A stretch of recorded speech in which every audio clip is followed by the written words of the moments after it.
This series presents information based in part on theory and conjecture. The producer's purpose is to suggest some possible explanations, but not necessarily the only ones, to the mysteries we will examine.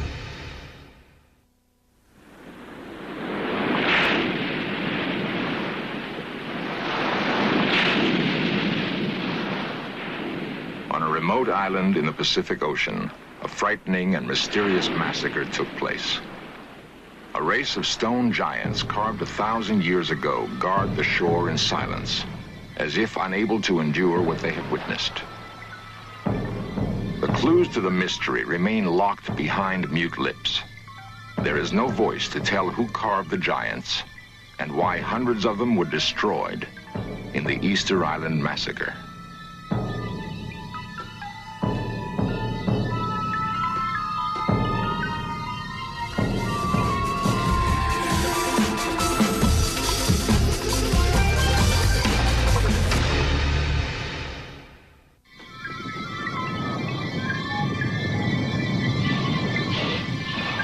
In the beginning of time, legends tell us, land and sea were at war with each other. The crust of the earth exploded in fury and sent molten lava boiling into the sea. The lava cooled and hardened into black rock.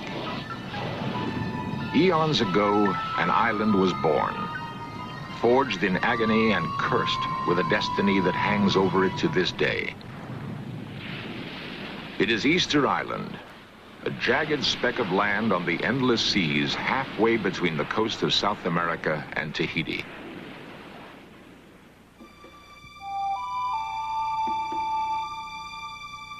Easter Island is perhaps the loneliest inhabited place on Earth. Its existence was unknown until it was discovered by a Dutch explorer in 1722. The Dutch ship landed on a warm and balmy Easter Sunday. It was welcomed by a band of natives who swam out to the boat carrying gifts. At one time, the population exceeded 10,000. But since that fateful Easter Sunday, slave raids, civil war, and a smallpox epidemic nearly decimated an entire race. Today, less than 1,000 people live in the only village, Hangaroa. The island is owned by Chile, and the official language is Spanish. But the faces of the people hold no clue to the origin of the first islanders. Over the years, the mix of Polynesian, South American, and European blood has blurred lines of ethnic purity.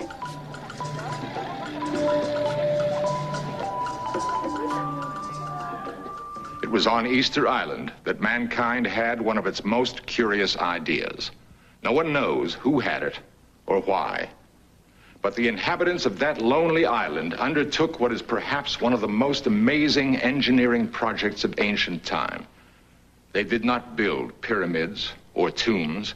Instead, they carved colossal stone idols in the likeness of man. The stone figures of Easter Island are so massive, their size is difficult to grasp. Standing beside them, a person becomes as small as a fly speck. Statues range between 30 to 80 tons of solid volcanic rock. A small one is equal to the weight of 1,000 men and stands as tall as a 2-story house.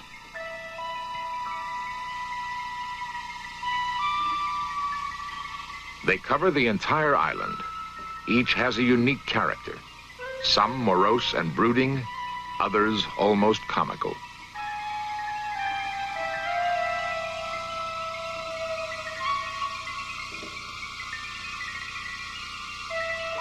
The mysteries that surround the giants begin with the question of why the islanders created so many of these enormous idols. It is as if their fear of life was so terrifying, they needed a multitude of gods to protect them. Even more mystifying is evidence that many statues appear to have been systematically massacred. Some savagely decapitated and mutilated. A ritual murder seems to have taken place. No one knows who did it or why.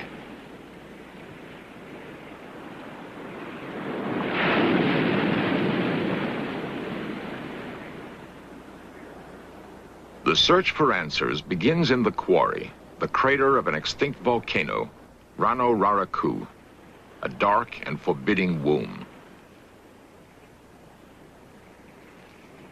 There are enough questions here to intrigue an army of scientists and fill a bank of computers. But only a handful of men have pursued the quest. Foremost in the search is Dr. Edmundo Edwards, a Chilean archaeologist who has spent the last 10 years probing the riddle of the statues. 500 years ago, the quarry rang with the blows of hammers and the rhythmic chanting of workers chipping stone.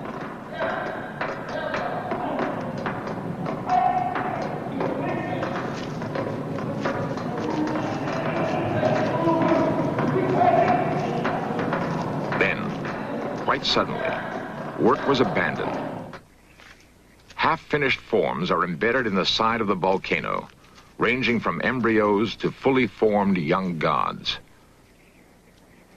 Some are difficult to discern because their contours have merged with the crater.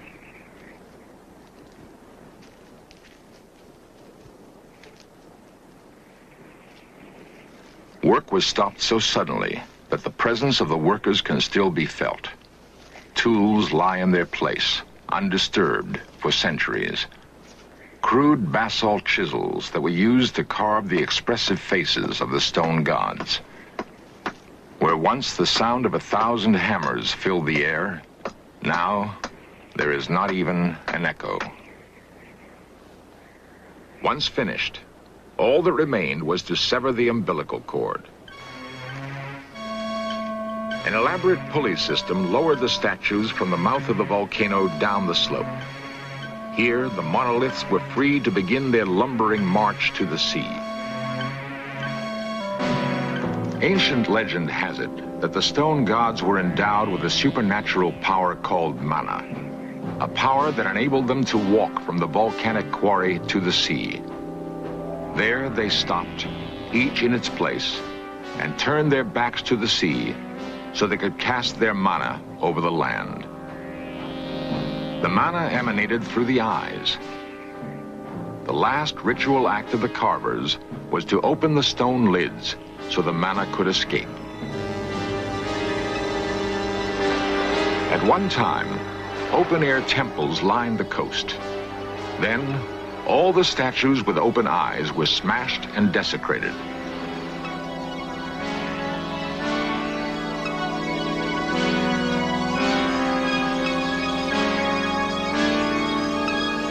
The work of restoring the monoliths has only recently begun. Mario Aravallo is a topographer and one of the prime movers in the restoration project. According to the most recent count, there are over 500 battered giants on the island, and many are in the final stages of degeneration.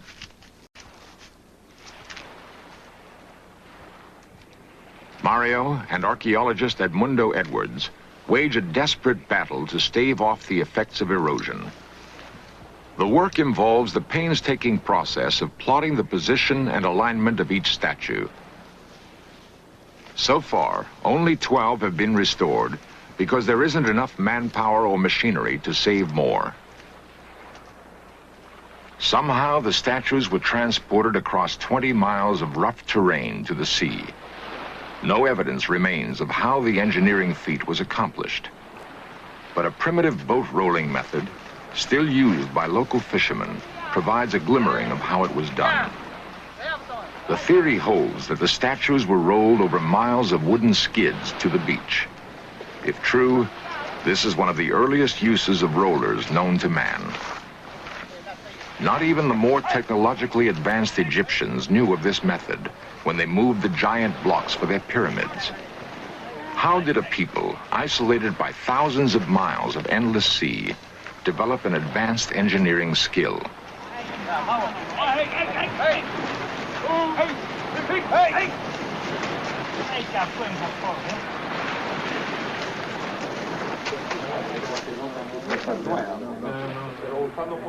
The riddle of how the statues were moved has challenged many men to come up with a concrete solution.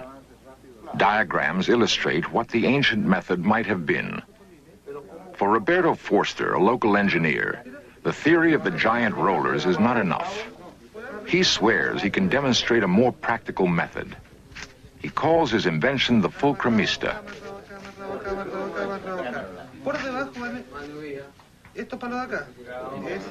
As in the seesaw, the principle of the fulcrum is to exert the greatest possible leverage in the lifting of an object.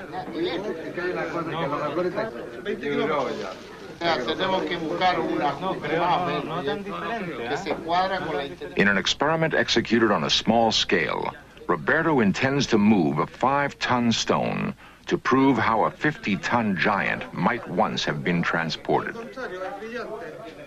Roberto prevails on the mayor to gather a workforce for his project. He vows he will solve the ancient riddle once and for all. The mayor has doubts, but agrees. The experiment is scheduled for tomorrow morning.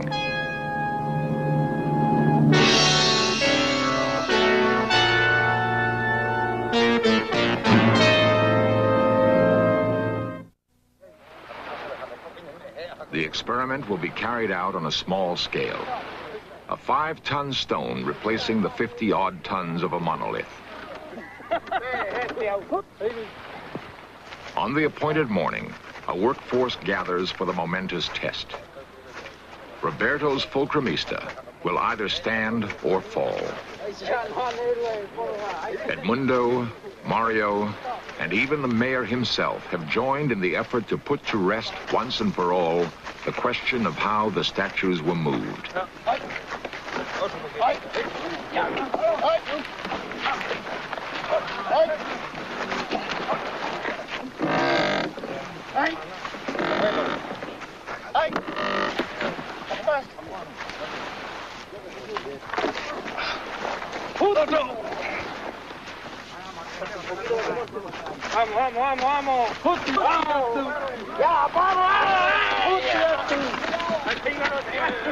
Despacio, despacio.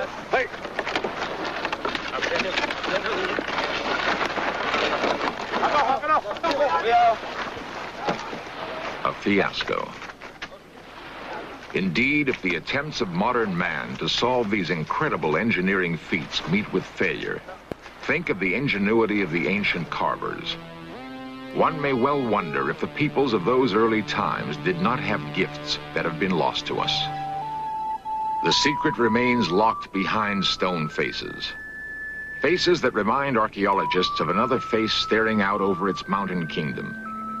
The place is Tiahuanaco, Bolivia, an ancient civilization built on a bleak plateau in the Andes. Stone gods, separated by 4,000 miles and a span of at least as many years. There is no evidence that there was any contact between the two cultures. And yet, the features bear an uncanny resemblance. With what common spirit might they have been invested?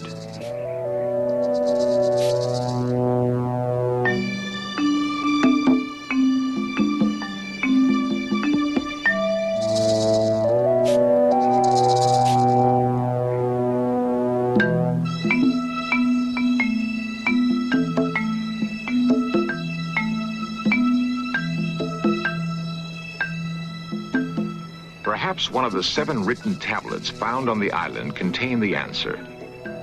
The pictographs are like those of no language known on Earth. They have not been decoded, but anthropologists believe they tell a dark and bloody tale.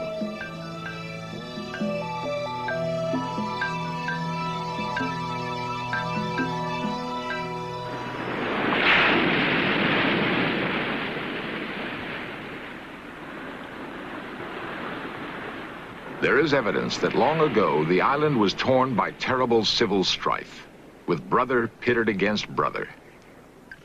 The bones of hundreds of islanders have been found in caves that stretch for miles under the lava crust. What were the natives hiding from? Why were they slain? Edmundo ascribes it to overpopulation and starvation. He speculates that in mass frenzy, the strongest killed the weakest and survived by eating human flesh.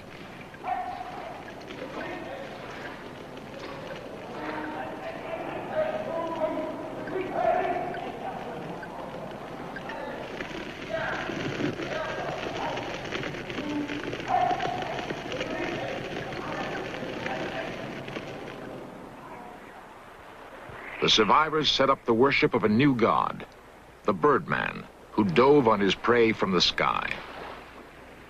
Folklore has it that on the first day of spring, the strongest men would swim through shark-endangered waters to the tiny island that lies offshore. They would search the crags for the Manotaura egg and swim back, carrying the prize in their mouths. The first man back was proclaimed king for 1 year.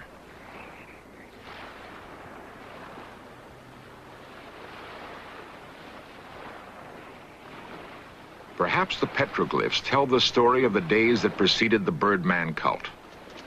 Archaeologists have labored since the glyphs were first discovered in 1922 to decipher the meaning of the bizarre symbols.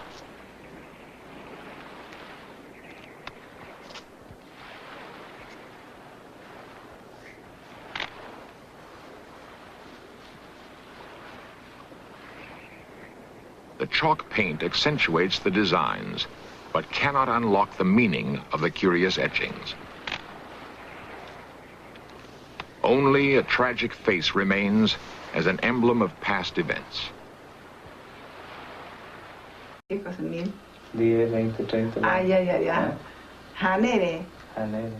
The strongest clues seem to lie in the myths and legends handed down by word of mouth over the centuries. Juanito Huera is a noted linguist who understands many tongues.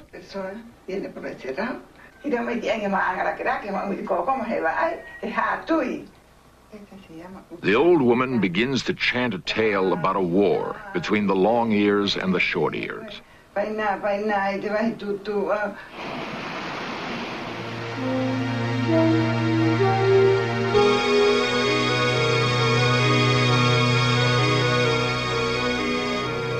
Her story bears the epic ring of heroic battles and great conquests.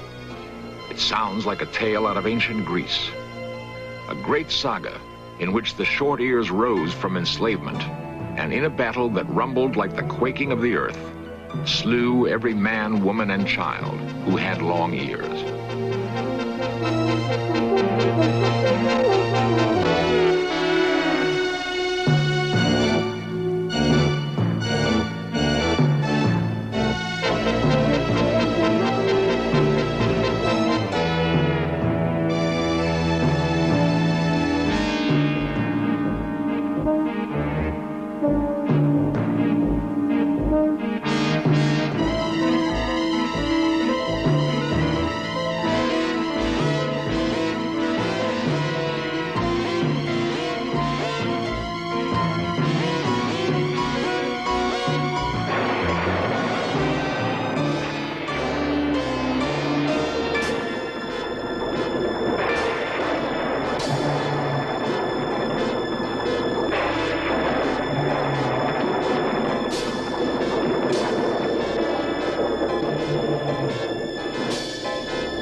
Mythology, with its strange symbols, plays tricks on the imagination.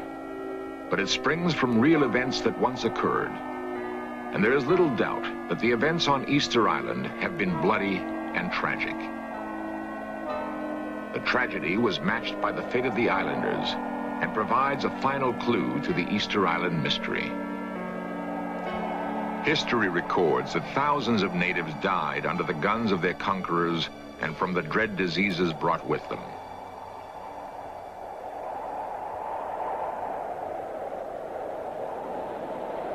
The endless waves, of course, have seen it all. They saw brave people put their hope and faith in mighty gods carved from stone, and they saw the failure of those gods to protect them. It was that failure that may have led to the massacre of the stone giants. On a remote speck of land in the South Seas, a great civilization flourished and died. The wide-scale destruction of the giants of Easter Island is symbolic of the tragic destiny of a people. It is also testament to the power of faith. A faith that motivated thousands of men to toil relentlessly on stone monoliths. And a faith so strong that when it was lost, it may have driven them to turn against their own gods with a terrible vengeance.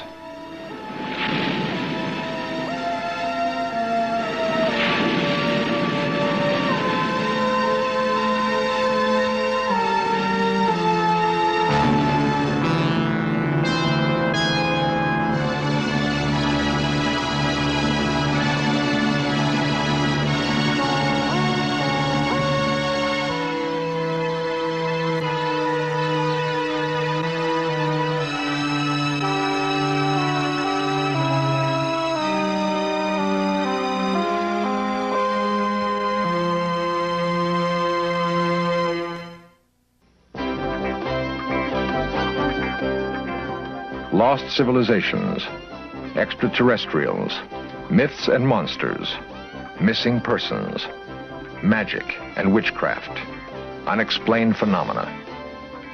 In search of cameras are traveling the world, seeking out these great mysteries. This program was the result of the work of scientists, researchers, and a group of highly skilled technicians.